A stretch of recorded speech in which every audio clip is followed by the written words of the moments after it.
Right now, your body is fighting a war you don't even know about. Every second, it's burning fuel just to keep your core at exactly 98.6 degrees Fahrenheit.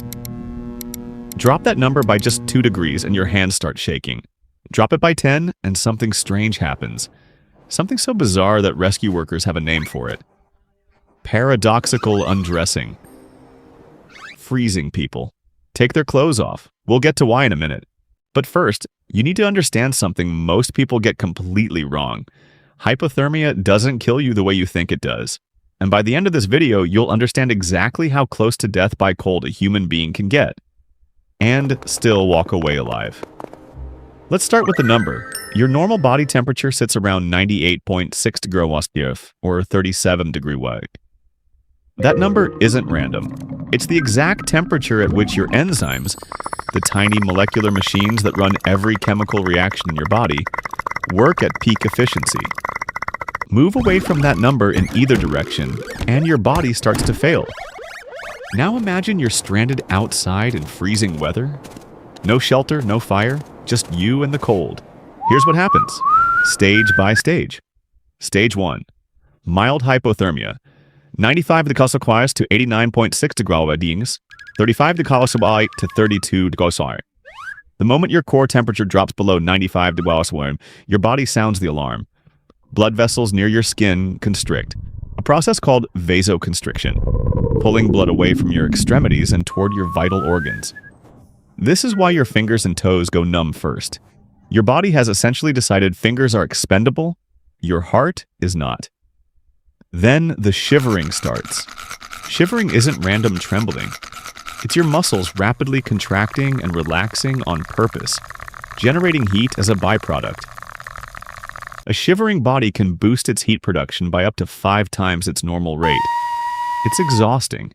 It's also the reason you feel that deep, uncontrollable full-body shake when you're freezing. At this stage, you're still thinking clearly. You know you're cold. You know you need to get warm.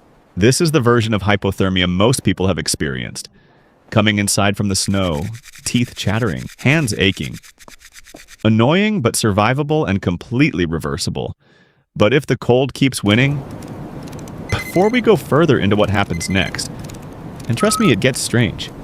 If you're enjoying learning how the human body actually works under extreme conditions, hit that subscribe button right now. We break down the science of survival every single week, and you won't want to miss what's coming in this video. Stage 2. Moderate hypothermia. 89.6 degrees Celsius to 82.4 degrees Celsius, 32 degrees to 28 degrees Celsius. This is where things shift from uncomfortable to dangerous. Your body abandons shivering. It simply doesn't have enough energy reserves to keep it going. And this is where your brain starts to fail. Doctors and rescue workers call this phase the umbles. You stumble, you mumble, you fumble, you grumble. Confusion sets in. Simple tasks, zipping a jacket, walking in a straight line, become nearly impossible. Judgment collapses. This is the terrifying part. People in this stage often don't realize how much danger they're in. Some become combative. Some become eerily calm. And this is where paradoxical undressing comes in. The phenomenon we teased at the start. As the body's core temperature drops, the constricted blood vessels controlling body heat eventually fail and suddenly relax, sending a rush of warm blood to the skin. The freezing person's brain, already impaired, misinterprets this as feeling hot. Rescue teams have found hypothermia victims stripped down to almost nothing in sub-zero conditions, having removed their own clothing in their final moments of consciousness, genuinely believing they were overheating. It sounds almost impossible. But it's one of the most well-documented and unsettling patterns in cold weather deaths. Stage 3. Severe hypothermia. Below 82.4 degrees Celsius, 28 degrees Celsius.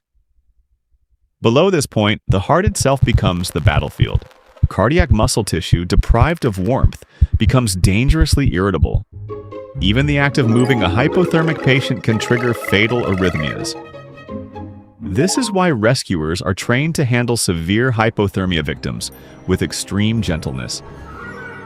A sudden jolt can send the heart into ventricular fibrillation, a chaotic, useless quiver instead of a proper heartbeat. Breathing slows to just a few breaths per minute. Pupils may stop responding to light. Pulse becomes so faint it's nearly undetectable by hand. By every traditional measure, a person at this stage looks dead. And this is where the answer to our title question gets genuinely fascinating. Because looking dead and being dead turn out to be very different things when cold is involved. So how cold can a human actually survive? In 1999, a Swedish radiologist named Anna Bogenholm was skiing when she fell through the ice into a frozen stream. She was trapped upside down in freezing water for 80 minutes before rescuers pulled her out. Her heart had stopped. She had no pulse, no breathing, no measurable brain activity. Her body temperature had fallen to 56.7 degrees 1, 13.7 degrees. For comparison, that's nearly 24 degrees Fahrenheit below normal.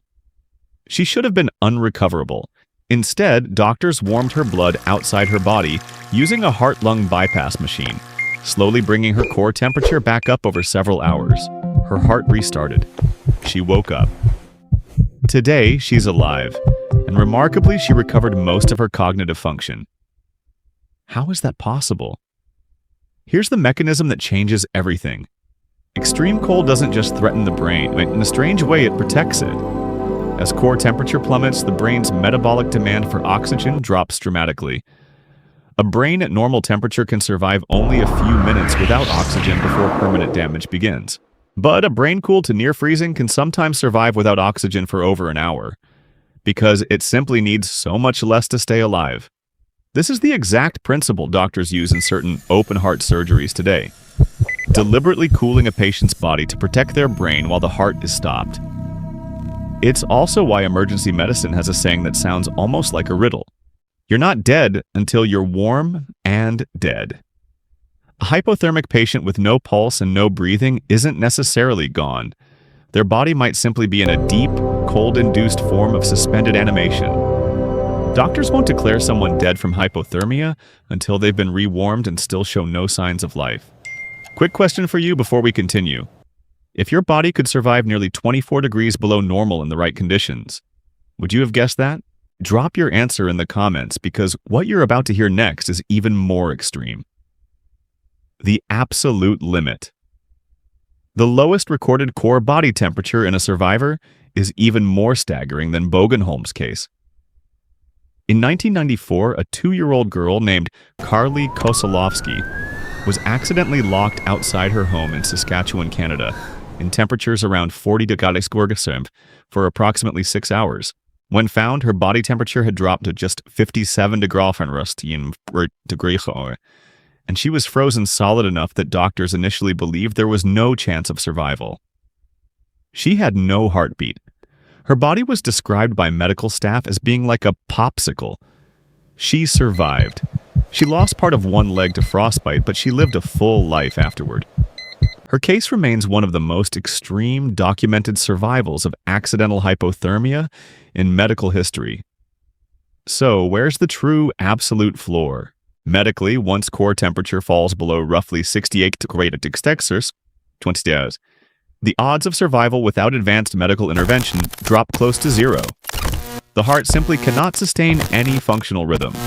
But as these cases show, close to zero isn't the same as impossible, especially in young, healthy bodies cooled rapidly in cold water, where the drop in temperature can outrace the damage that would otherwise occur. That's the paradox we opened with. The very thing that seems like it should kill you fastest, a rapid, severe drop in temperature, is sometimes the exact mechanism that saves you by shutting down the brain's oxygen demands before permanent damage can set in. If this kind of deep dive into how the human body pushes past its supposed limits is the kind of thing you want more of, make sure you're subscribed and give this video a like. It genuinely helps this channel keep making content like this. And I want to hear from you. What body limit should we break down next? How long can you survive without water? How deep can a human dive? How much blood can you lose and live? Tell us in the comments below. So, how cold can you get before you die? The textbook answer is somewhere around 68 degrees Celsius core temperature. But the real answer, the one written in ice-cold rivers and Canadian backyards and Swedish mountain streams, is that the line between life and death isn't as fixed as we think. Sometimes the cold that should kill you is the very thing that keeps you alive long enough to be saved. Stay curious, stay warm, and we'll see you in the next one.